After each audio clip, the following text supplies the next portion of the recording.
Bonjour à tous. Quel régime fiscal choisir? Le choix du régime fiscal constitue pour de nombreux praticiens un véritable dilemme. Faut-il rester en BNC ou faut-il opter pour l'impôt sur les sociétés? Je vous propose de comparer les avantages et inconvénients du régime de l'impôt sur les sociétés appliqué à votre profession spécifique de chirurgien dentiste. Quels sont les avantages de l'impôt sur les sociétés? Le système présente effectivement de nombreux attraits. D'une part, le praticien ne sera amené à payer de l'impôt sur le revenu et des cotisations sociales uniquement sur les revenus directement encaissés par ce dernier.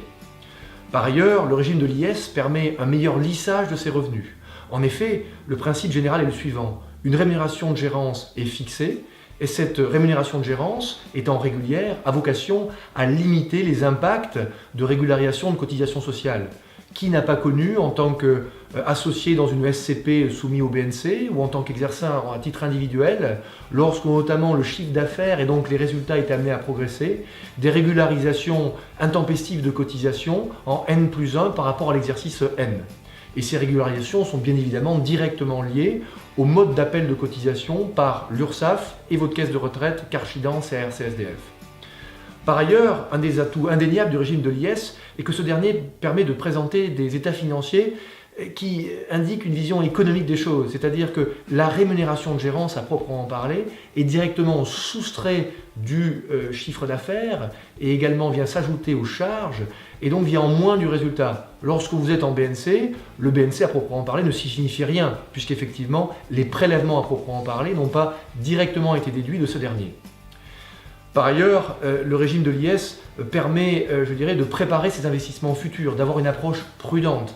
En effet, les sommes laissées dans l'entreprise, laissées par exemple dans l'EIRL à l'IS ou laissées dans la CELARL à l'IS par exemple, sont globalement faiblement taxées, puisque jusqu'à 38 120 € de résultats, vos résultats seront uniquement taxés au taux réduit de 15%. Ils ne seront taxés au taux de 33,33, bientôt 28 je l'espère, uniquement pour la quote-part de résultats supérieure à 38 120 €. Par ailleurs, vous aurez la possibilité d'arbitrer entre rémunération de gérance et dividendes. Il faut savoir que dans le cadre du versement d'une rémunération de gérance, vous pourrez directement bénéficier d'un abattement de 10%. En régime BNC, comme vous le savez très bien, il n'existe aucune déduction spécifique. De la même façon, si vous optez pour le régime des distributions de dividendes, vous pourrez directement bénéficier d'un abattement de 40% sur le montant brut du dividende qui sera effectivement versé. Je dirais, pour résumer, que la philosophie globale, la philosophie générale du régime de l'impôt sur les sociétés consiste à transférer une partie de sa fiscalité personnelle sur l'entreprise, sur la CELARL ou sur la SCP à l'IS ou sur l'EIRL à l'IS. Comme vous pouvez le constater, il existe aujourd'hui de nombreuses entités juridiques qui permettent d'opter pour ce régime de l'impôt sur les sociétés. Quant aux inconvénients, ils sont globalement peu nombreux. Il faut mettre en place une conformité d'engagement, c'est-à-dire rattacher à la clôture de l'exercice le montant des patients dus et également le montant des dettes fournisseurs, dettes envers le prothésiste, dettes envers ses fournisseurs de frais généraux. Voilà globalement quelles sont les grandes lignes de la conformité d'engagement. Il faut bien évidemment rattacher également le montant des stocks que vous évaluerez à chaque clôture de l'exercice ou lors des situations intermédiaires que vous réaliserez.